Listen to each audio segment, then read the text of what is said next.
Bom, eu sou a Maísa, sejam muito bem-vindas, muito bem-vindos ao nosso evento de inteligência artificial e o setor de alimentos, né?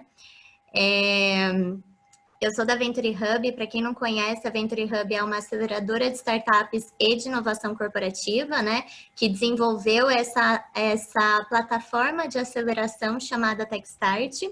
Eu falo plataforma porque a gente consegue replicá-la em diferentes verticais, criando programas de aceleração que englobam tanto os aspectos de business, né, de área de negócio, como os aspectos tecnológicos também.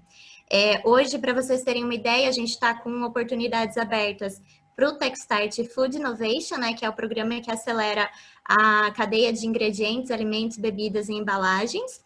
E também a gente tem oportunidade para o Techstart Agrodigital e da Indústria 4.0.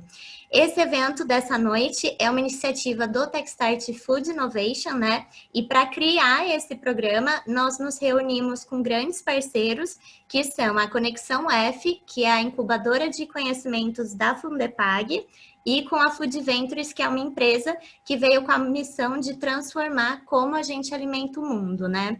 E nós temos como parceiro tecnológico o Itaú, que tem um papel fundamental no processo de aceleração no programa, né?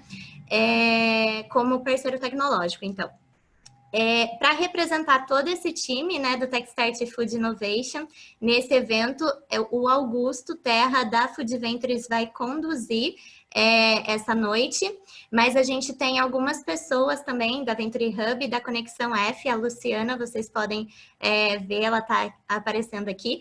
Então, a gente vai estar online aqui no chat, participando com vocês, mandando mensagem, alguns links, e também respondendo perguntas e comentários. Então, mandem perguntas, a gente espera que vocês interajam bastante com a gente, manda pergunta, manda qualquer comentário, a gente vai conversando com vocês, e no final a gente tem alguns minutinhos para os nossos convidados também responderem algumas dúvidas, tá bom? Então, vamos lá, vamos começar, espero que todos gostem, e como eu falei, vou convidar então o Augusto para conduzir essa noite com vocês. Augusto, tá aí já?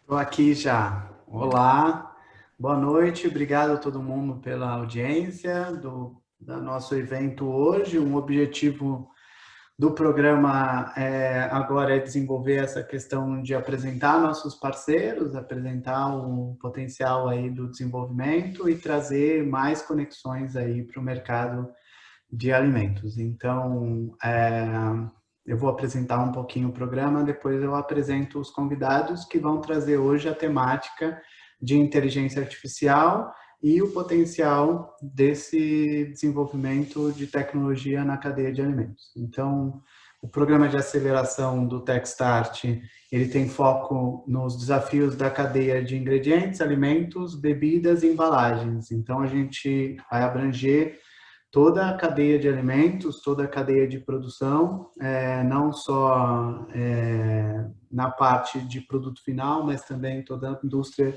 de base.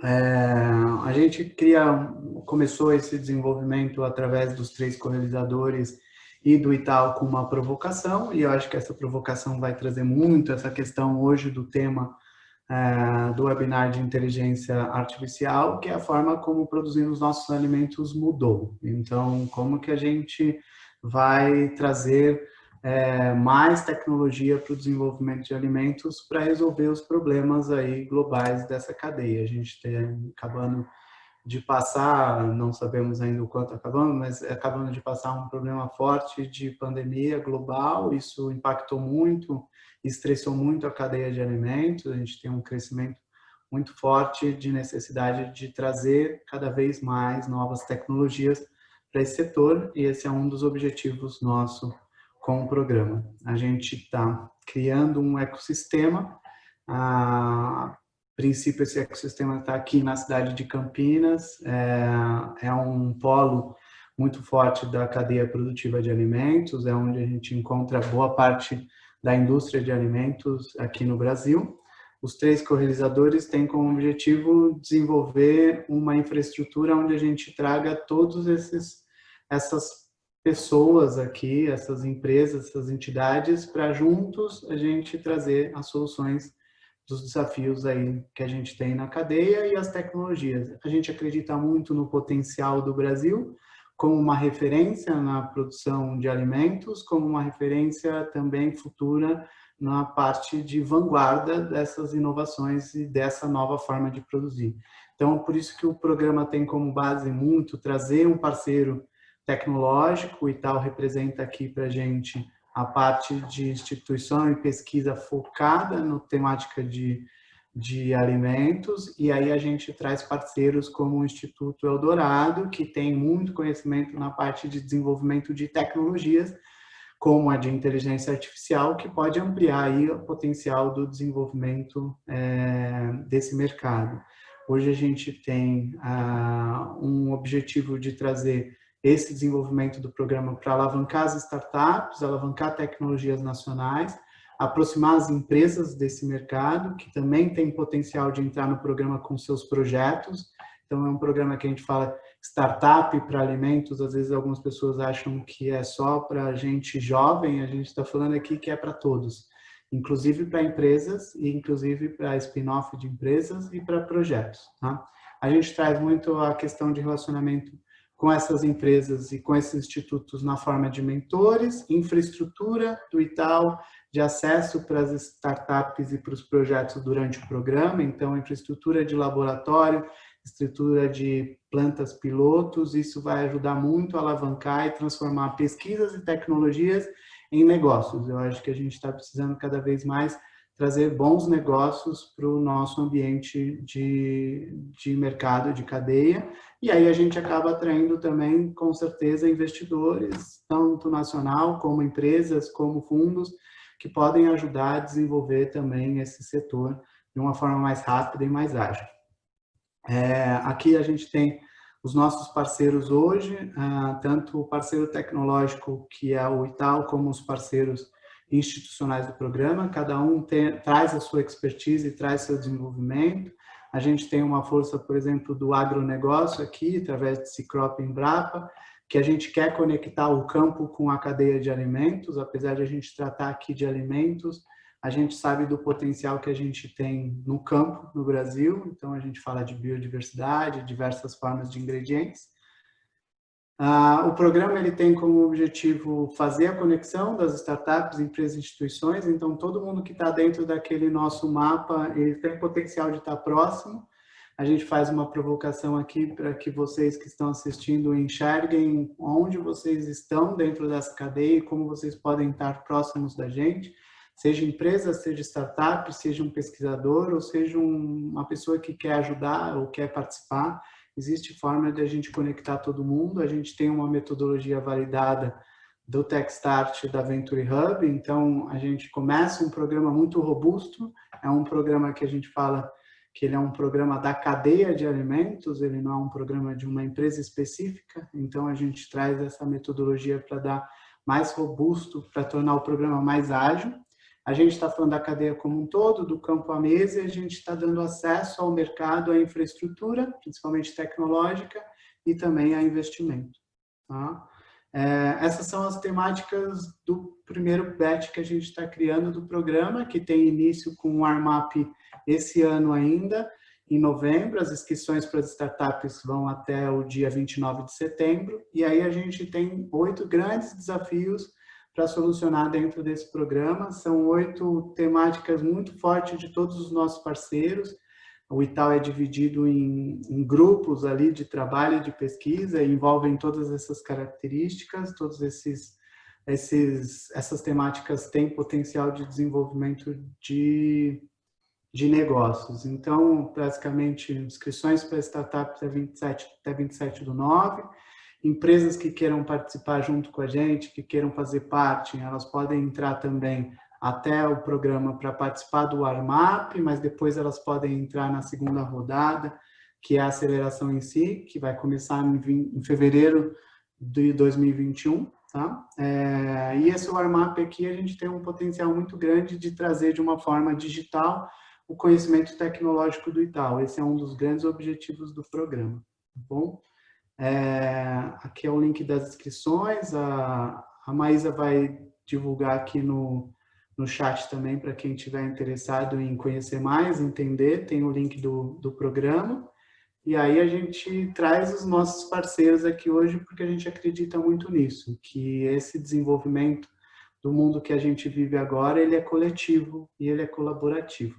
Então, eu quero apresentar para vocês o Mauro e o Daniel, do Instituto Eldorado, eles que vão conversar um pouco com a gente aqui do mundo da inteligência artificial, que eu acho que já é um mundo de tantas oportunidades que existem. Eles vão fazer uma apresentação breve de toda essa tecnologia, de quais são os potenciais para essa tecnologia, e depois a gente vai convidar para apresentar também um case no setor de alimentos. A Júlia está representando a Nótico, que é uma startup chilena, que já está aí na América Latina toda, e com um pé nos Estados Unidos também. Saiu de um programa de aceleração que muita gente tem falado que tem similaridade com o que a gente está criando aqui, então olha o potencial que a gente tem para trazer de inovações para o Brasil, e ela vai contar um pouquinho disso aí também, e desse desenvolvimento e desse crescimento. Obrigado, pessoal. Um bom evento para todos. Eu vou parar de compartilhar e vou liberar para você, tá, Daniel?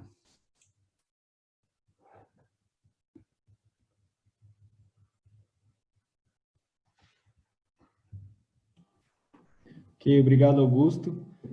Obrigado a todos aí pelo convite. O Techstart, Food Innovation, o pessoal do Food Ventures, Fundepag e Conexão, né? Que são os nossos parceiros de longa data já e tal, e todos os parceiros do programa. A gente agradece o convite e agradece a oportunidade de estar aqui falando um pouco de tecnologia aplicada a uma área que a gente tem interesse até pessoal em cima, tá? A gente atua, já falo por mim, pelo Mauro, a gente atua no agronegócio, colocando tecnologia no agronegócio há pelo menos 3 anos eu atuo nessa área, e eu vejo grande potencial de fazer essa ponte entre áreas, de formar aí times multidisciplinares, e gosto muito de aprender. Eu brinco até que eu sou 5% agrônomo já, de tanto tempo que eu estou, mas para chegar no 100%, eu acho que tem que fazer uma graduação de 5 anos, né? Vamos falar um pouco do Eldorado aqui. O Eldorado, nós ficamos em Campinas, eu e o Mauro, mas o Eldorado está em Manaus, Brasília e Porto Alegre também. Esses dados que eu coloco aqui são dados só para dar uma visão do tamanho do Instituto. A gente está há 20 anos, nós somos um instituto de pesquisa sem fins lucrativos, em particular, e hoje nós estamos com 800 colaboradores diretos,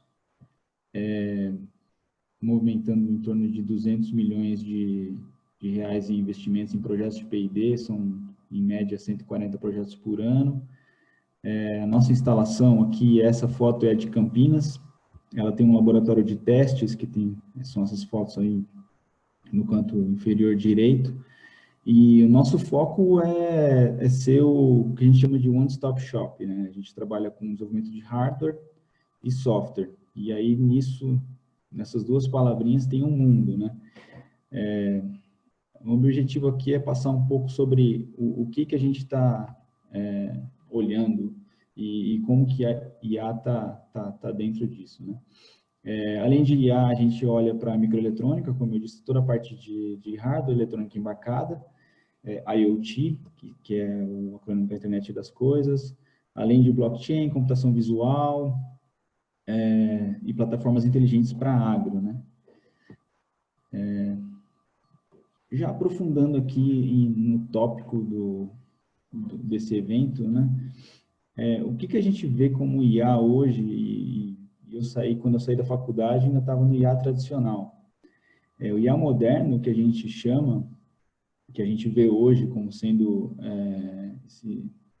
esse boom de notícias e aplicações e sonhos que a gente tem de aplicação dessa tecnologia, ele começou em 2010, em torno né, a gente não tem um consenso aí entre todo mundo da área, mas antes disso, o que a gente tinha era o conceito de IA bem definido desde 1950 e a gente não tinha uma execução, uma coisa palpável de IA acontecendo.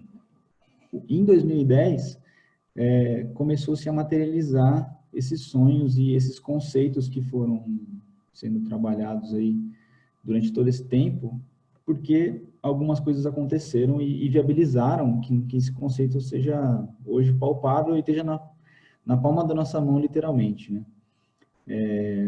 Em 2010, a partir de 2010 apareceram, eu coloquei aí em 2011 a Siri, que é o auxiliar de voz, né, o reconhecimento de voz no iPhone, e a gente começa com cases de visão computacional classificando objetos, escrevendo imagens, então eu classifico o objeto, aquilo é uma caixa, aquilo é um gato, aquilo é um cachorro, depois eu descrevo imagens, aquilo é um menino correndo, aquilo é um cachorro correndo, e eu começo até a analisar sentimentos na internet, né, com o aumento de redes sociais e todo mundo querendo analisar como que a sua marca está sendo vista na internet, né?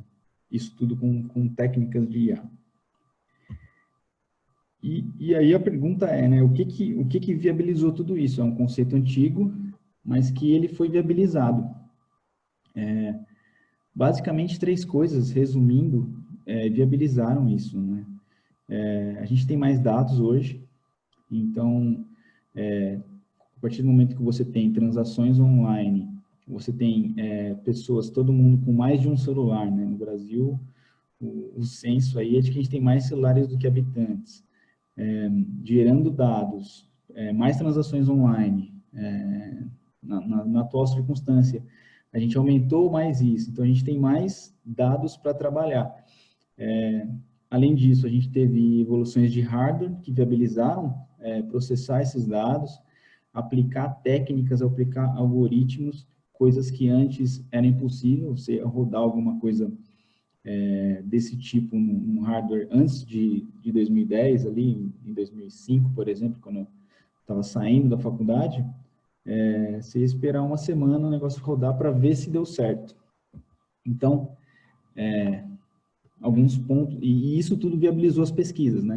Então, a partir do momento que você tem mais dados, você tem hardware que viabiliza esse ambiente, mais gente começou a olhar para aquilo como sendo algo viável, e aí você tem um efeito aí que é um efeito de alta escala, né?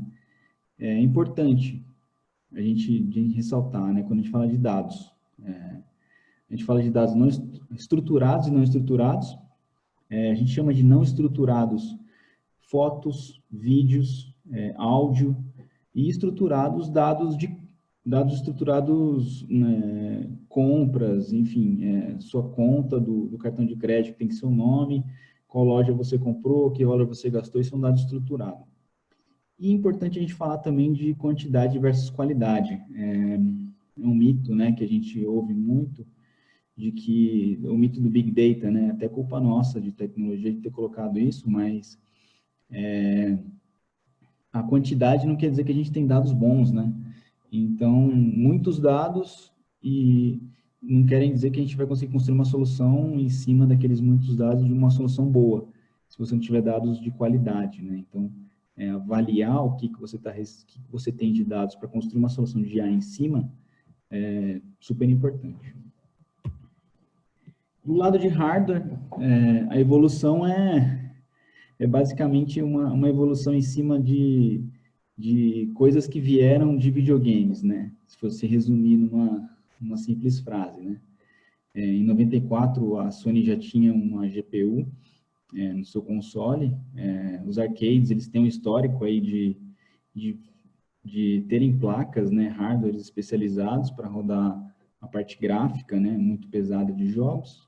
E esses hardwares, eles foram hackeados, digamos assim, a partir de 2008, 2009, 2010, para que a gente conseguisse rodar essas coisas pesadas que são IA. Então, basicamente, isso gerou o que a gente tem hoje. Computação convencional e computação IA, né? É interessante a gente olhar isso como como sendo, deixa eu fechar aqui, como sendo algo que hoje tudo se fala de IA e que IA vai resolver os problemas e eu preciso ter IA na minha solução, na minha startup, na minha empresa, e às vezes a computação convencional, ela atende o que você precisa. Então, a gente tem que ter muita cautela quando a gente coloca IA como sendo uma coisa que vai resolver todos os seus problemas, né? A computação convencional, ela trabalha com algoritmos, regras de negócio, modelos de dados, e dentro dessa linha de computação convencional, todos os problemas até hoje foram resolvidos. O que a gente está tentando resolver são problemas mais difíceis hoje, mas a maioria dos problemas se resolve com algoritmos, regras de negócio e modelos de dados. Quando a gente começa a escalar para mais dados e coisas que a gente não conhece direito e que a gente quer que a gente tenha um sistema que se adapte, a gente entra com IA. Então, o que é uma computação com IA? É um conhecimento de domínio, né? Você tem que passar um domínio para essa solução para que ela consiga atuar de forma autônoma. Então, ela só vai conseguir trabalhar de forma autônoma e adaptar e ter resultados mediante variações dentro de um domínio, se você conseguir passar esse contexto para dentro dela. Então, o desafio é que a gente consiga transformar o nosso domínio de conhecimento em algo digital para que aquele agente inteligente ou essa solução de IA, ela consiga ter resultados no mínimo iguais ao que a gente teria um humano fazendo. Então, quando a gente coloca uma expectativa de resultados melhores, eu acho que é importante, mas a gente tem que ter como alinhamento inicial, quando a gente trabalha com um problema desse tipo, que o resultado igual, no qual você pode substituir uma atividade e focar em outras, já é algo ótimo. Então, a gente vê cases de sucesso, às vezes, olhando para carros autônomos, e resultados iguais. Simplesmente dirigir igual ao humano já é um resultado igual. Então, já é algo bom. E aqui, lógico, quando a gente fala, né, o que é e o que não é, né? O que não é uma bala de prata, né? Então, quando a gente fala de soluções de IA,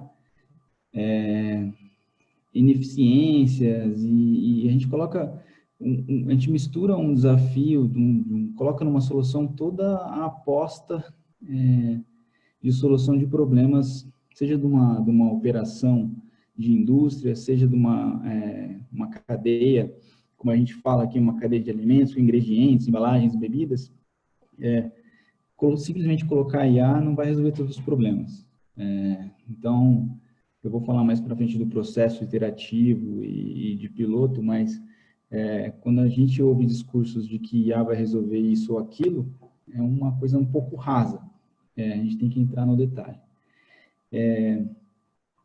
Quando a gente coloca IA dentro de um processo ou dentro de uma parte de iteração de uma cadeia, por exemplo, complexa como essa que a gente está falando aqui, não tem como não ter impacto. Então, a forma como a gente fazia as coisas antes, elas vão ser alteradas mediante soluções de IA que vão entrar para nos ajudar. Então, isso tudo é parte do que IA vai trazer. Não vai ser um encaixe como uma luva, né? As coisas como a gente faz hoje, uma vez que você coloca uma solução desse tipo, você tem impactos da forma como você trabalha no dia a dia. E embaixo a gente fala também de uma solução de IA, ela não é uma solução que você tem um ótimo resultado inicial, e isso pode desanimar algumas indústrias, algumas pessoas, mas é um processo iterativo de melhora, que eu vou falar um pouco mais para frente também. Mas começar com piloto, começar com testes rápidos, estabelecer métricas para avaliar os resultados é super importante. E aqui, alguns pontos também de atenção, é que se você não tem um dataset suficiente, você não tem a quantidade de dados suficientes para se construir uma solução desse tipo, provavelmente ela não, se você forçar isso, ela não vai ficar boa. A gente precisa de ter qualidade, ou seja, não ter ambiguidade e não ter anotações erradas. A frase que define isso é o garbage in, garbage out. Então, se você não tem processos estruturados de coleta de dados e você tem dados ambíguos, não dá para você passar aquele domínio para uma solução de IA.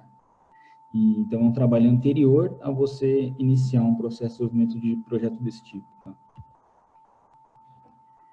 Aqui ainda dando uma geral no conceito, que eu acho que é interessante até falar de uma forma mais simplificada, mas essas palavras aí, elas estão em todos os lugares. Quando a gente lê sobre o tema, isso é jogado, às vezes, fora de contexto e os próprios especialistas da área não têm consenso em algumas coisas.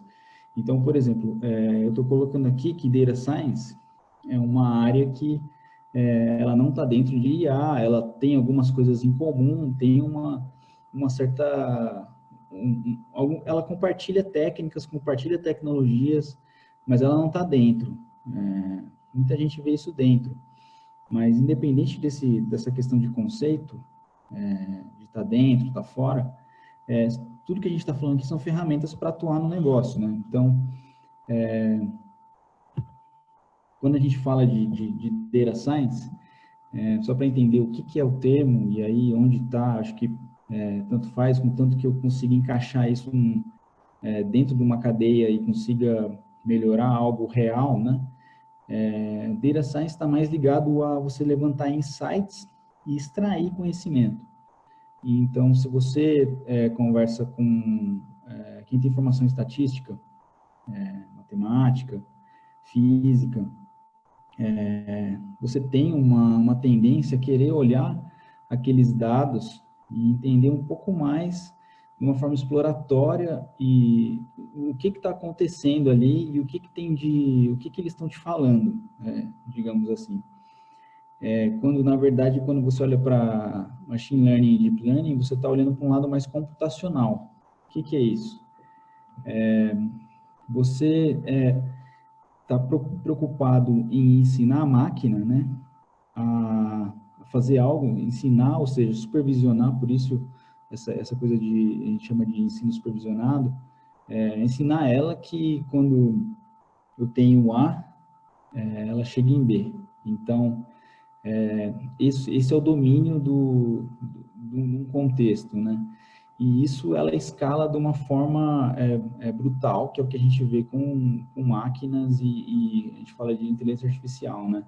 A musculatura em cima de técnicas e modelos estatísticos. Então, é um pouco diferente, porque aqui eu não estou preocupado em fazer uma análise qualitativa. Lógico que eu faço inicialmente para avaliar o que eu disse antes de garbage in, garbage out, mas o que a gente tem aqui é uma visão de que a gente precisa escalar certas análises, automatizar certas análises e gerar agentes inteligentes que atuam de forma independente, né? E forma autônoma. Esse é o conceito de IA. Quando do lado de Data Science, a gente está olhando mais para uma extração de conhecimento e entender um pouco mais. Se você conversa com o estatístico, ele vai te dizer que Machine Learning e Deep Learning são modelos caixa preta, tá? Esse é a conversa geralmente. E outra coisa interessante aqui é que a gente fala de Deep Learning e muito se fala de redes neurais artificiais, né? Porque as redes neurais não são igual às do nosso cérebro, mas está se deixando esse termo para se falar mais de Deep Learning, porque o conceito inicial do Deep Learning e das redes neurais era de imitar como que o cérebro humano funciona. E a gente não sabe direito isso e a gente da computação acaba querendo ir um pouco à frente e fazer e relacionar certas coisas que não fazem muito sentido depois, né? Então, se tenta hoje voltar para o que a gente chama de Deep Learning, que nada mais é do que um machine, ele está dentro de um conjunto de Machine Learning, mas muito do que a gente vê de IA hoje, que a gente chama de IA, e que está dentro do conceito, ele está sendo, o que está rodando por baixo é uma técnica, uma ferramenta chamada Deep Learning, que ela escala Machine Learning de uma forma, assim, que a gente consegue ver através de grafos. Então, é como se eu tivesse vários, por isso a questão neural, né, que se falava de neurônio, cada um faz uma coisa, mas você tem vários núcleos avaliando vários aspectos de um problema e todos eles conversando para chegar a um consenso de um resultado. Então, esse é o modelo do aprendizado aí do Deep Learning. Entrando aqui em atuação de projetos, como que a gente atua em projetos desse tipo? Então, muda um pouco quando a gente pega um problema de reconhecimento de imagem, ou de reconhecimento de fala, ou análise de dados, como eu vou mostrar nos cases aí para frente, de currículos. As coisas estão em uma escala muito grande e a forma que a gente ataca esse tipo de problema é cíclica, né, através de coleta desses dados, avaliação, e aí vem aquela parte qualitativa de evitar que a gente tenha má qualidade nos dados. Se executa ali arquiteturas diferentes de modelos de avaliação daqueles dados, aí a gente entra com todas as ferramentas, todas as técnicas, algumas técnicas computacionais, algoritmos, outras são técnicas estatísticas mesmo, e isso tudo combinado gera resultados e a avaliação disso faz com que a gente volte no problema e itere até ter um resultado melhor, né, estabelecido uma métrica. A gente fez isso num projeto que eu vou falar um pouquinho mais para frente. Então, já entro aqui nos cases práticos, para a gente falar um pouco da experiência do Eldorado em projetos desse tipo com parceiros, né? Esse primeiro case é um projeto que a gente executou para o pessoal da AgroConsult. A AgroConsult tem o Rally da Safra, que é um projeto deles muito legal de estimativa de safra.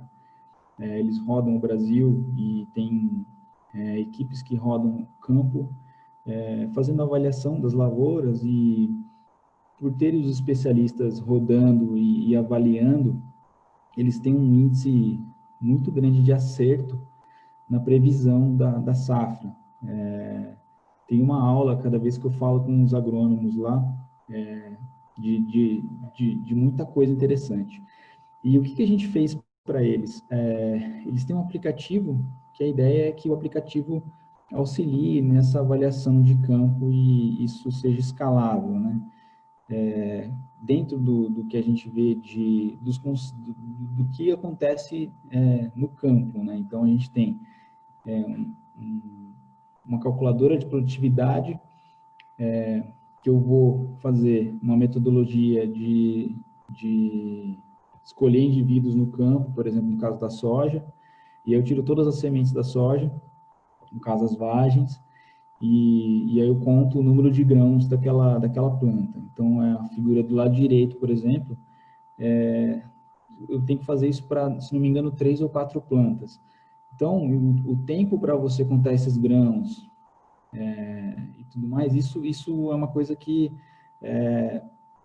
não faz com que o produtor ou quem esteja querendo contribuir com o Rally, talvez tenha alguma resistência devido ao processo mesmo.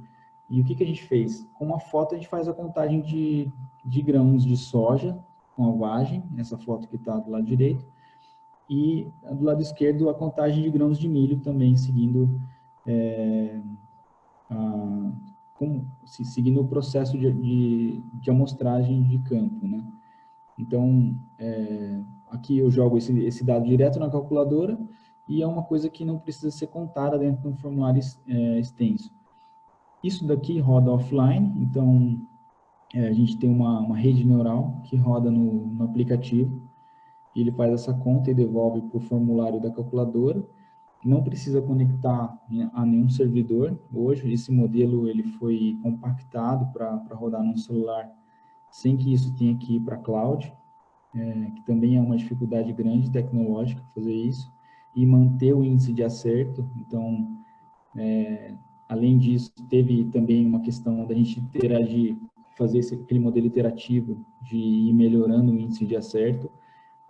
No caso do milho, eu lembro que a gente começou com 30% de erro, e depois de algumas iterações a gente desceu para menos de 10%. Isso fazendo o quê? Todo um processo de ajuste de rede, pré-processamento, são várias técnicas que a gente usa para melhorar essa saída, né? E isso tudo voltado, lógico, junto com o conhecimento do domínio do problema. Um agrônomo falando para a gente que, olha, isso aqui, essa parte do milho chama isso, vai ter isso em campo, enfim. E toda essa coisa multidisciplinar é muito importante nesse trabalho. Aqui é outro exemplo que a gente rodou, uma estimativa de frutos. Então, aqui tiveram 2 desafios, que era fazer um modelo que contasse o número de frutos, né, identificasse os frutos. A gente tem veículo em movimento, no caso aqui era um trator. Então, como a gente conta isso com veículo em movimento, do ponto de vista de processamento da imagem mesmo, levando em conta folhas, vento, e toda essa variação, além da parte de gerar de montar esse protótipo, esse hardware, né, que é colocar numa máquina que está andando nessas ruas aí, para quem conhece bem a citricultura, tem ruas inclinadas, ruas buracadas, enfim, a gente chama de ruas essa parte do meio, né, onde rodam os implementos dos tratores. Então, tem toda uma parte de hardware envolvida para viabilizar esse processamento de imagem. Aqui é um projeto que a gente rodou também em conjunto com um parceiro nosso, a Fundação ABC, que eles têm essas armadilhas de campo, que são indicadores para eles, de entomologia, no qual a solução tecnológica, ela é até o representante dessa armadilha, ele não vende mais a solução no Brasil. Ela tira uma foto e manda via 3G, né, 4G de telefonia celular, essa foto para um servidor. E dali você consegue acompanhar como que está a variação desses indivíduos de campo lá. O conceito aqui é a gente pegar esse tipo de solução e digitalizar ela. Então, eu não mais receber uma foto, mas eu receber um indicador, né, o número de indivíduos. E isso a gente está fazendo através de processamento de imagem, inteligência artificial que está embarcado nesse hardware, que está lá na ponta. Então, essa foto é tirada, ele processa essa imagem, conta o número de mariposas ali. Tem mariposas que contam e tem outras que não. Apesar de ter um feromônio ali e já dar uma selecionada, grudam outras coisas ali, né? Então, a gente tem que... essa é a parte autônoma da solução, que é ele saber que aquilo não é uma mariposa, e tem mariposa virada, enfim. Essa é a diferença de uma solução de IA, né? E aqui a gente também colocou toda a parte de prototipagem de hardware, que é colocar um equipamento em campo, com bateria suficiente, uma política de ligar, tirar uma foto e enviar via uma rede de internet das coisas, IoT, que são redes que são mais baratas, longa distância, e a gente não tem um custo fixo ali de telefonia celular, né? Então, tem muita coisa, muita tecnologia nova, um problema que antes parecia ser simples, né, resolvido, mas a partir do momento que você tem esse dado digitalizado, você pode colocar, por exemplo, em modelos de entomologia que levem em conta alguma espécie que não seja essa, né, isso pode ser colocado em outros tipos de armadilhas, e você tem alguns tipos de alertas baseados nesses modelos de aumento de população, correlacionado com temperatura, clima, enfim, dá para extrapolar para bastante coisa. Aqui o penúltimo case um sistema de supervisão de riscos, né, de alerta de tempo real. Aqui é dentro da indústria, E qual a dificuldade, né? O que é uma situação de risco, né? Então, a gente não... Aqui a coisa a barreira é mais longe, a barra está mais alta. Porque, primeiro, o que é uma situação de risco? Segundo, a gente não tem muitas horas de imagens de acidentes para alimentar uma rede de IA. Então, a gente não consegue passar um domínio da situação completa, porque eu não vou ter tantas horas de acidentes ou coisas erradas para passar para a rede, então eu tenho que usar técnicas para gerar esse tipo de dado de forma sintética. E eu tenho situações N aqui de riscos que eu não consigo, talvez, nem listar isso de forma estruturada, né? Se você pegar o supervisor aí e pedir para ele listar, provavelmente ele vai esquecer de alguns. Então, a gente tem um sistema aqui em desenvolvimento que posso falar que é algo de ponta de IA e problemas que a gente está ainda em TRLs baixos, né, de resolução, nessa parte aqui. Penúltimo case aqui, são dois industriais. Um a gente fala de avaliação de pintura, isso tem toda a parte de wearables, então são dados de sensores, no qual a gente mapeia como foi feito aquele processo de pintura para já tentar identificar antes de que um equipamento pintado vá para alguma área de indústria no qual fique muito mais caro fazer esse reparo para onde ele for, pode ser alto mar, pode ser uma indústria, você tem que ter um downtime, parar aquele equipamento, se identifica antes, baseado no processo que foi utilizado para pintura e o mesmo para solda. Então, fazer um diagnóstico de falha antecipado, baseado em múltiplos dados que são coletados durante o processo ali de manutenção ou manufatura, né? Isso é genérico para a indústria também, eu vejo muita aplicação nas cadeias aqui que a gente está falando de alimentos. O último case é um case interno do Eldorado, bem interessante, que a gente fez um sistema para recomendação de vagas, né? Então, hoje a nossa base de currículos, a gente tem ela toda processada, né? E o que foi feito? Hoje, quando você submete um currículo, a gente tem a opção de fazer a recomendação de vagas para aquele candidato. Então, dado o seu currículo, quais vagas a gente tem que seriam um match. E a gente tem um ranking ao contrário, né? Que é, dado uma vaga, um ranking de candidatos. Agora, como se faz um ranking de candidatos, né? Você processa currículos e você busca outras fontes de dados. Então, do ponto de vista tecnológico, hoje você tem comunidades open source, você tem trabalhos na internet que a pessoa já está fazendo, enfim, você tem múltiplas fontes de dados para aquele candidato. Então, quando ele fala que ele contribui com open source, que ele já submeteu N patches para o kernel do Linux, você consegue realmente olhar se ele está com a mão na massa e se ele tem essa experiência que está no currículo dele e dá uma nota, né? Ou uma participação em fórum, enfim. Isso é um exemplo de alta escala de processamento, né? E é isso, minha contribuição aqui para o webinar. Eu agradeço o Augusto, os parceiros, e eu estou no final aí para dúvidas. Muito bom, Daniel, muito rico mesmo. Assim, trazer os cases, eu acho que dá uma boa dimensão para quem não tem familiaridade com a parte técnica, de como aplica tudo que você comentou com a gente aí no começo, né? Ficou muito rico, muito interessante, muito obrigado.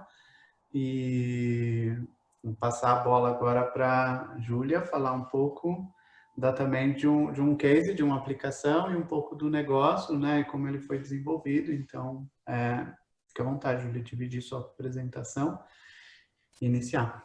Pessoal, só enquanto ela não começa, só a parte de perguntas, vão mandando aqui no chat que o pessoal tá interagindo, tá?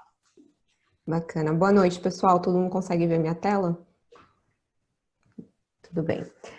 Acho que, antes de tudo, obrigada pelo convite, time aí da Techstart. Super contente de estar aqui e ser um case também para trazer um pouco mais detalhes de todo esse ótimo material que o Daniel apresentou junto com o Mauro. Meu nome é Júlia, eu estou faço parte da Nautical faz quase 2 anos, e quem já trabalhou em startup sabe que 2 anos parecem 10, porque são anos de cachorro.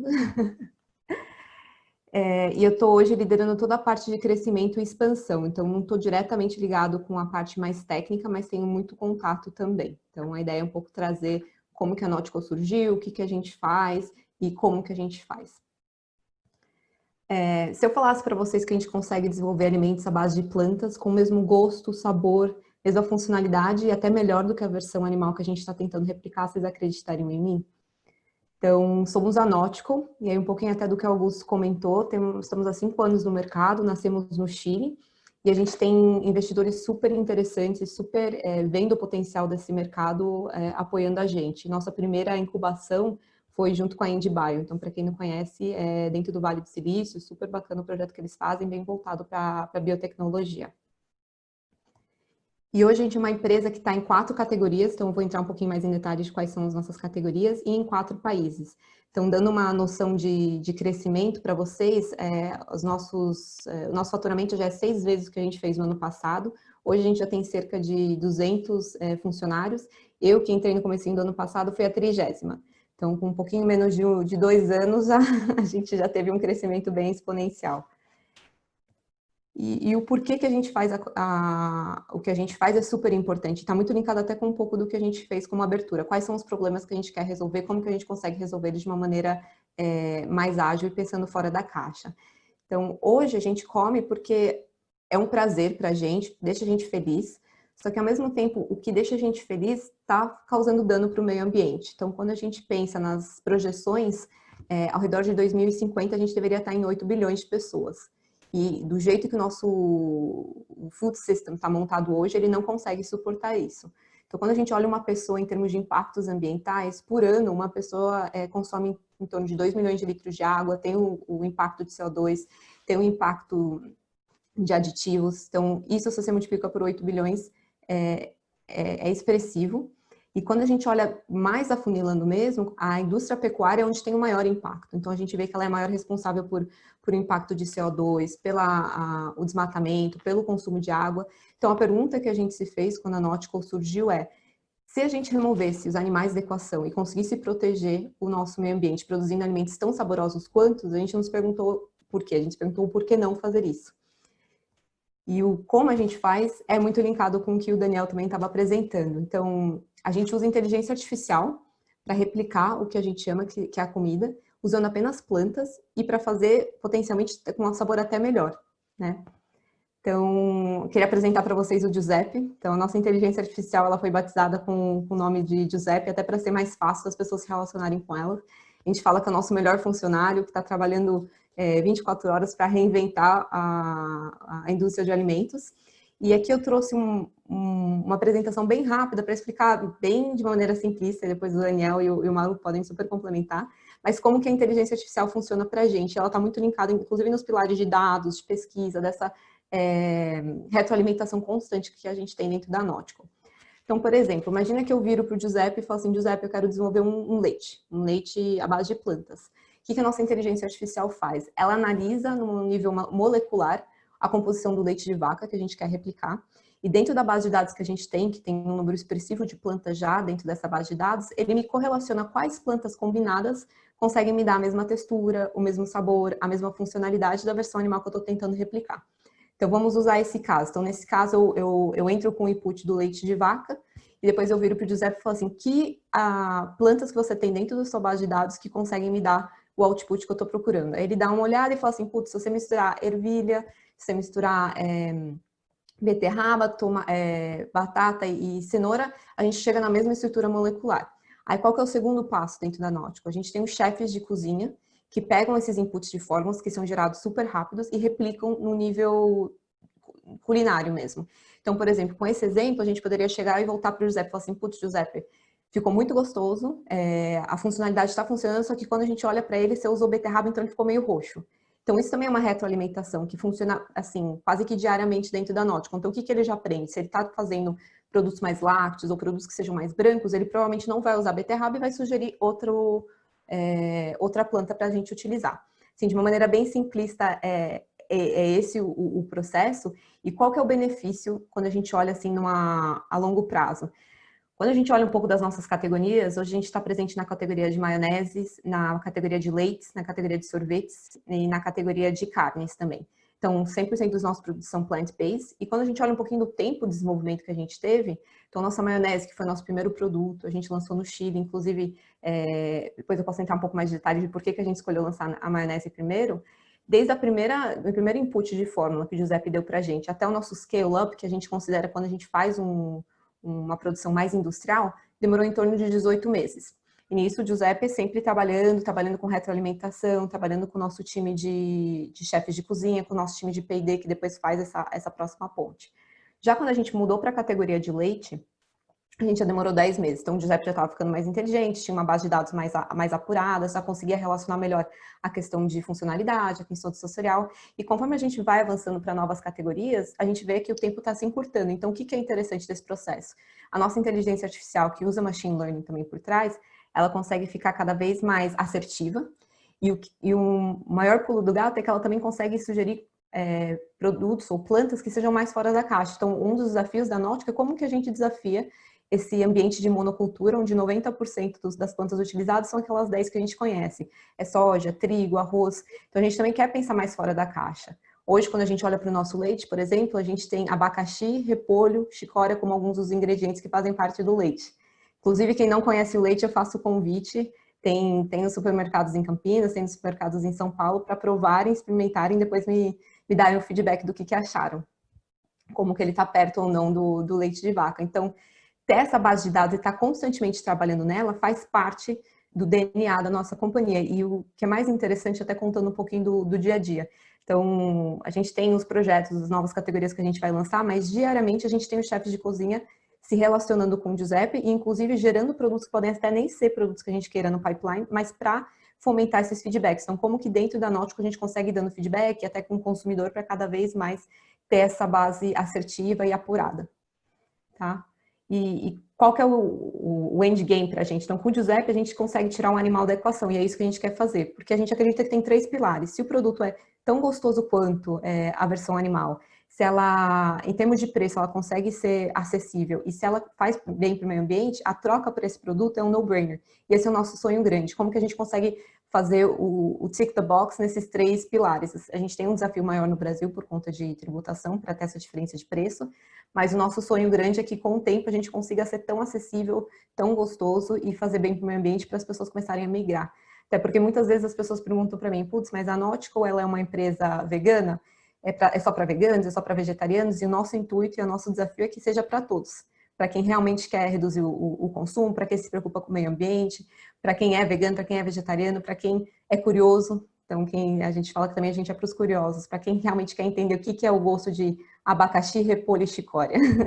É para vocês também. E aí, qual que é o output de todo esse trabalho que o Giuseppe tem feito? A gente quer reinventar a indústria de alimentos, e eu trouxe uma visão do nosso portfólio, por exemplo, do Chile. Então, hoje a gente está presente no Chile, na Argentina, no Brasil e em vias de estar em outros países também. E quando a gente olha, até esse é um dos maiores diferenciais nossos versus outras food techs ou outras empresas na área de alimento. A gente consegue ser muito mais plural, com uma agilidade muito grande. Então, até voltando um pouquinho para a história do timing, da nossa velocidade. Quando eu entrei no comecinho do ano passado, a gente só tinha maionese e só estava no Chile. Em menos de 2 anos, a gente abriu uma categoria de leite, abriu uma categoria de sorvete, abrimos agora, faz 2 meses, lançamos a nossa carne também nos países do Chile e da Argentina, em breve no Brasil. E tudo isso foi possibilitado porque o Giuseppe foi ficando mais inteligente, foi ficando mais rápido, e ele encurta esse processo que numa empresa normal de P&D, você demora em torno de 1 ano para lançar um produto novo. A gente consegue fazer muito mais ágil, que nem eu mostrei no outro slide, em torno de 4 ou 3 meses de fórmula até scale-up. E aí, só para fechar, o nosso propósito maior, a gente quer fazer um mundo melhor, mais sustentável e ser tão delicioso quanto. Então, eu quis trazer de uma maneira bem rápida um pouquinho da história da Nautica, o que ela é, e vou deixar aberto para perguntas, inclusive, para a gente explorar um pouquinho mais esse lado de inteligência artificial.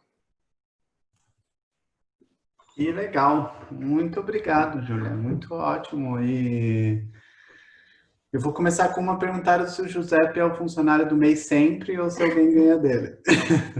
Eu diria que se ele não é o do mês, ele é o que inspira todo mundo, com certeza. E é engraçado, porque às vezes em algumas perguntas o pessoal pergunta, eu gostaria de conhecer o Giuseppe, vocês têm o Giuseppe aí, pode chamar ele para uma reunião, e a gente tem um quadro dentro da Nautical, que é essa foto que a gente mostrou, que é um quadro, inclusive, que tem no Louvre, e a gente fala, esse é o Giuseppe. Legal. Eu vou começar ao contrário, então vou começar as perguntas com a Júlia, depois eu passo para o Daniel. A primeira pergunta que tem aqui do pessoal é da Helena, e ela perguntou se o Giuseppe considera a biodisponibilidade dos compostos, uma vez que os compostos como minerais têm maior biodisponibilidade quando de fonte animal. E aí eu vou juntar com, acho que é da mesma Helena, como o Giuseppe garante que as proteínas que só existem em fontes animais serão incluídas no produto? Legal, ótima pergunta, Helena. Então, como eu comentei, a gente sempre tenta olhar no alicerce de 3, então, sensorial, nutricional e funcionalidade. E se eu pudesse te falar um pouquinho da ordem de priorização dentro da Nautical, a gente olha o sensorial acima de tudo, porque se o produto não for gostoso, a gente não acredita que é um produto que a gente tem que seguir.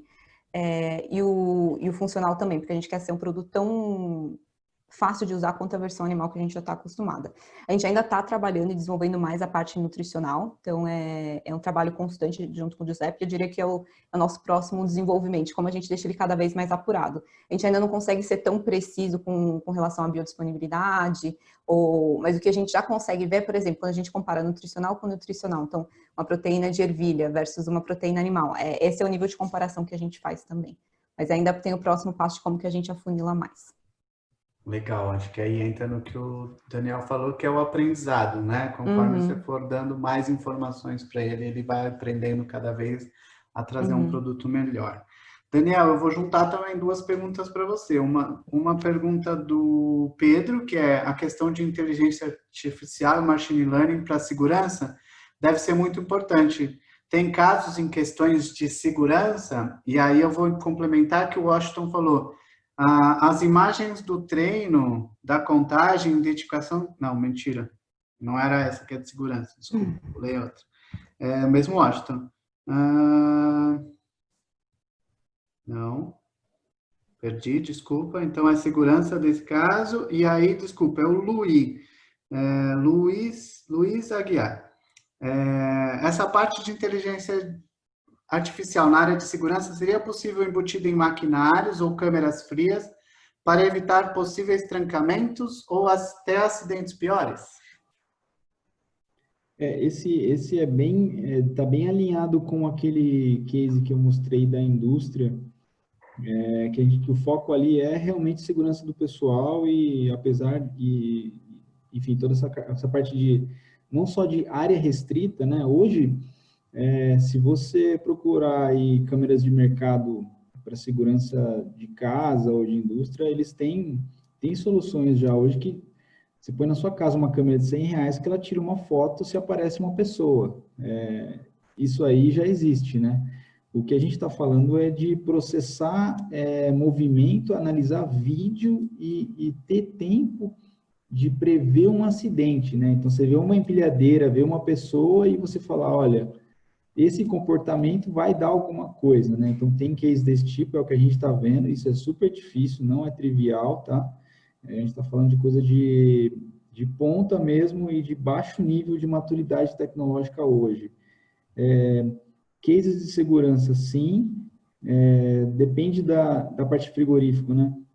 Depende também um pouco da parte, e o Mauro está aqui para me ajudar, mas a parte de instalação é muito difícil, tá? A gente tem parceiros, a gente atua com parceiros nessa área, e o ambiente mesmo de frigorífico, todas as questões sanitárias ali, de limpeza e tudo mais, é muito agressivo para equipamento. Então, hoje, você entende por que algumas coisas estão ainda na prancheta, ou estão, como é que chama? Naquele negócio de... que tem as cores, assim, como se fosse como se fosse em jogo de sinuca. Como se fosse um controle de qualidade? Como se fosse, como você marca pontos ali num jogo de sinuca, né? Que tem aquela coisinha que corre assim. Então, eles usam isso, mas é muito utilizado em indústria ainda, Porque aquilo ali você bate uma VAP, enfim, você lava. Agora, um equipamento eletrônico ali inteligente, toda a questão de deixar isso rugged, né, que a gente chama, é tão importante quanto a parte de inteligência de IA ali no equipamento, né? Então, para que ele fique vivo ali por muito tempo, né? Tá, vou aproveitar esse tempinho e fazer mais uma para a Júlia. Tem uma pergunta, eu vou juntar duas também de novo. Uma pergunta do Franklin falando se a Nautical é mais competitiva em países que importam carne bovinas ou derivados, né? Então, acho que é uma relação pensando em Brasil, né? Eu acho que comparação talvez Brasil e Chile, que vocês possam trazer esse ponto. E da Cláudia, que é se o Giuseppe também avalia questões regulatórias de cada país. Legal, ótimas perguntas. Eu vou começar com o da Cláudia e depois eu vou para a do Franklin, que ela é um pouquinho mais extensa. Então, hoje o Giuseppe ainda não tem essa ferramenta de realmente ter essa visão regulatória, então a gente tem pessoas dentro do time que fazem a validação final. Então, explicando assim um pouquinho do nosso processo normal, que nem eu voltei lá no leite. Então, a gente tem primeiro um input do que a gente quer que o Giuseppe recomende para a gente, então a gente mostra para ele na versão animal qual que é a versão molecular que a gente quer replicar. Ele vai gerando centenas, dezenas de fórmulas. A gente tem nossa equipe de chefes de cozinha que, então, selecionam quais são as melhores fórmulas, replicam. Depois que a gente tem uma mini validação sensorial, aí a gente passa para a nossa equipe de P&D. Quando a gente faz esse transpasso para a equipe de P&D, que vem todas essas validações que a gente estava comentando. Então, a gente valida os ingredientes que ele recomendou para a gente, dependendo do país que a gente está, a gente consegue utilizar. Ou, por exemplo... o ingrediente que ele recomendou para a gente, ele é um ingrediente que é uma mistura de operações com P&D. É um ingrediente que a gente consegue encontrar, então já teve fórmula que o Giuseppe recomendou uma planta super específica do Himalaia, por exemplo. Aí a gente teve que retrabalhar, porque apesar do sabor ter ficado ótimo, a textura ter ficado ótimo, não era um produto que a gente conseguiria escalar tão fácil ou deixar de uma maneira tão acessível. Então isso também, só que toda essa parte de validação, a gente ainda está no momento que quem faz esse pente fino está sendo pessoas que depois isso retroalimenta para o Giuseppe, então ele vai ganhando essa musculatura, toda essa questão de dados e pesquisa, e inclusive esse time também ajuda a fazer o input de novos dados para ele, então novas matérias-primas que a gente queira considerar, ou atualizar alguma base que a gente está usando em relação a quais plantas que a gente tem hoje na nossa base de dados. Então, hoje eu diria que ainda está mais no lado humano, mas já começando a fazer esse transpasso para a versão do AI e a versão do Machine Learning. Assim, uma resposta bem... por cima. E aí, respondendo um pouquinho então a pergunta do Franklin, que é uma ótima pergunta, que as pessoas às vezes me perguntam, falam, putz, a missão de vocês é ser tão competitivo quanto a versão animal, por que ainda tem uma diferença de preço? E eu diria que, na verdade, a gente consegue ser mais competitivo em países que a gente não tem uma diferença tão grande de impostos. Então, te explicando um pouquinho, hoje quando a gente olha o leite de vaca no Brasil, ele tem um benefício fiscal enorme, quase não tem imposto sobre o produto. Quando a gente olha o nosso produto, como não é leite de vaca, a gente não cai dentro dessa mesma tributação e a gente acaba tendo uma tributação muito maior. Então, eu diria hoje, assim, em grandes números, 80% dessa minha diferença de custo hoje no Brasil se deve a impostos. Que aí é todo um trabalho de como nós, como indústria de alimentos, nos juntamos para levar esses pedidos para o governo, para a gente melhorar essa situação tributária, que ela é muito importante. Mas, inclusive, até para dar uma referência, quando a gente olha leite de vaca versus todos os outros leites vegetais aqui no Brasil, a gente está falando uma comparação de 1:5. Então, é quase como se o nosso leite ou leite vegetal chegasse até o máximo de 5 vezes o custo de um leite de vaca.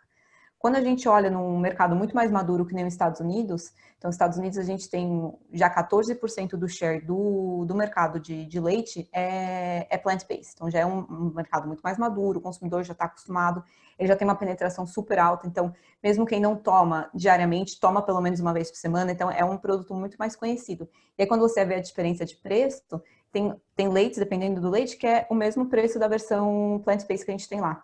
Então, com isso, você já consegue ficar com uma vantagem muito mais competitiva. E, às vezes, não precisa nem ir para os Estados Unidos. Então, essa mesma referência a gente tem com o Chile. O Chile, a gente chegava a ser a categoria plant-based de leites, era 2 vezes o preço de um leite de vaca. Já não era 5 vezes que nem a gente tem, desculpa, no Brasil, pela questão tributária. Então, hoje eu diria que não é só para países que exportam, é para países que não têm essa diferenciação tão forte de benefícios fiscais com a versão animal e com a versão vegetal. Não sei se eu consegui responder 100% a pergunta, Frank. Eu acho que ficou muito bom nesse sentido.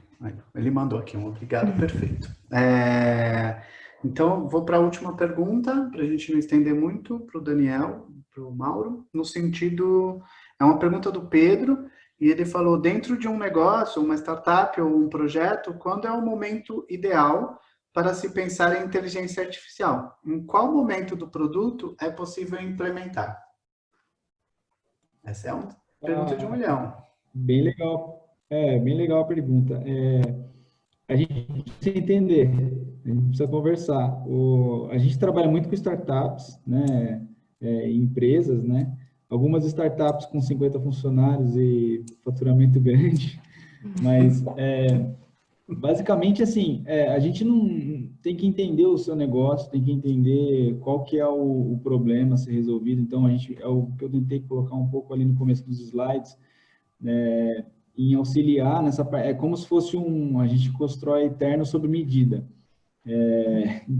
Então, eu tenho que olhar o seu negócio, eu tenho que entender onde que IA vai entrar como uma musculatura para escalar um processo.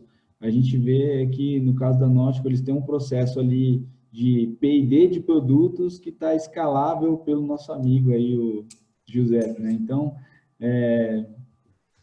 eles colocaram a IA no centro desse processo e faz todo sentido. Talvez, no seu caso, seja outro lugar, né? Então, tem que entender. E a gente tá aberto aí para conversar. Meu e-mail ficou aí. Acho que é bater papo e entender e tentar desenhar algo junto.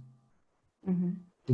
Augusto, você me permite, tem só uma questão aqui que foi colocada de como que a gente trabalha junto, o pessoal colocou que está na Unicamp e tal. Tem meu e-mail, me manda um e-mail, manda e-mail para o Mauro, a gente conversa, tá? Legal, e se eu puder... Até complementando aí, tá? Tem um fator importante também, que é a tecnologia, tá? Então, por exemplo, hoje, uma solução relativamente simples, hoje o pessoal pega uma plataforma, por exemplo, uma Raspberry Pi, tá? E ele resolve. Agora, de repente, uma empresa, um produtor, ele tem uma necessidade que aí demanda um processamento muito grande, um processamento gráfico muito elevado, tá? Então, já teve casos aqui que nós analisamos, onde o pessoal fala, vou usar uma NVIDIA Jetson. Nem essa aí resolvia. Ele tem que pegar uma top ainda, tá? Ou então ir para um computador, que só o computador custa 30 mil reais. Tá? Isso viabiliza escalar. Então, tem que realmente entender o negócio, como o Daniel comentou, tá? Para levar a melhor solução técnica também, inclusive isso aí. Então, o momento ideal depende muito da tecnologia também, do problema a ser resolvido. Então, o momento realmente tem que ser conversado. Muito bom. Legal. Eu queria só deixar uma provocação. Então, acabei nem comentando, mas eu sou engenheira de alimentos, formada pela Unicamp, e até para não denunciar muito a minha idade, eu lembro do processo dentro da faculdade. Então, eu entrei na faculdade, a gente ainda nem tinha WhatsApp, a gente ainda usava tudo pelo grupo do Gmail. Então, essas conversas, esse lado super rico que a gente consegue explorar dentro da inteligência artificial, dentro de alimentos, foi algo que eu nunca tive contato. Eu fui ter contato quando eu vim fazer parte do projeto da Nótico. Então, a provocação que eu faço é como que a gente consegue pensar mais fora da caixa e com todo o conhecimento que a gente tem, sabendo que é um problema super importante que a gente tem que resolver, que hoje o impacto da indústria de alimentos, se a gente não repensar ela é super alta, e a gente tem um desafio para 2050, a gente realmente conseguir alimentar todos de uma maneira saudável e nutritiva. Então, como que a gente consegue trazer todos esses insights que a gente teve aqui de inteligência artificial, de machine learning, inclusive até pensando quando o Daniel mostrou a linha do tempo, né? Até 2010 a gente tinha uma visão, de 2010 teve um pulo exponencial de como isso foi se aprimorando. Então, para cada um dentro da sua área enxerga, especialmente os engenheiros de alimentos, eu faço esse convite, como a gente traz isso mais dentro das faculdades, como que a gente tenta trazer essas conexões, é super importante. Muito bom.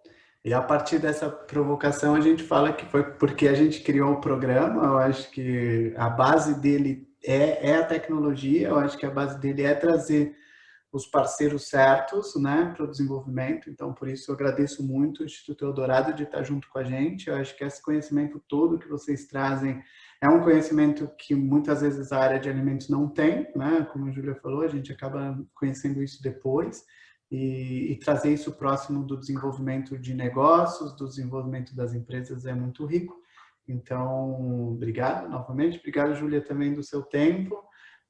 de apresentar aí a empresa para a gente, desse crescimento. Eu acho que é muito interessante. Eu acho que, só juntando com o Daniel, eu acho que tem uma questão de execução muito forte, né? Esse crescimento não foi uma bala de prata para o negócio, eu acho que ele foi muito bem aplicado, acho que tem um ponto certo de entender. Essa questão toda que o pessoal mandou aqui, muito legal, de como que a gente transforma o alimento, né? Transforma a forma como a gente produz alimento. Eu acho que a máquina vai ajudar muito a gente a ter essa visão, que eu acho que é muito difícil de ter essa visão de uma forma mais simplista humana, né? Então, assim, a gente traz uma interação muito mais rápida. Eu acho que entra naquela questão também, o Daniel falou, as coisas eram mais lentas antes, né? Eu acho que a quantidade de informação que a gente consegue captar hoje, a máquina ajuda a gente a traduzir isso, né? Eu acho que é bem isso que vocês quiseram passar hoje. Agradeço vocês. Convido todo mundo que está assistindo para conhecer o nosso programa também, participar, ver como que vocês podem entrar como startup, como empresa, como um interessado. A gente está criando um ecossistema e todo mundo está muito bem-vindo para isso. Os links estão aí no site, no chat. E a gente também captou mais algumas perguntas que a gente não conseguiu fazer aqui pelo tempo, mas depois a gente vai ver se a gente consegue trocar com o Daniel e com a Júlia, mandar essas perguntas, se a gente conseguir juntar essas respostas, e a gente pode fazer uma publicação, fiquem de olho. Acho que a gente pode mandar tanto pelos links dos participantes, como também por redes sociais, e talvez a gente possa colocar lá também na descrição do YouTube. Esse vídeo está gravado, para quem quiser assistir depois, vai sair aí está falando aqui embaixo no chat também, acho que é no canal da Venture Hub, da Fundepag. E aí pode rever, pode ver de novo, e aí tem também o contato de todo mundo. O Daniel já mandou o e-mail dele, e a Júlia também tem o contato dela na apresentação. Depois vocês reveem, ou então ou vai estar no descritivo também desse vídeo no YouTube. Muito obrigado, pessoal. Uma boa noite para todo mundo aí. Agradeço aí a audiência. A gente bateu aí 120 pessoas aí dentro. Todo mundo ficou firme e forte. E espero que todo mundo tenha aproveitado que nem a gente.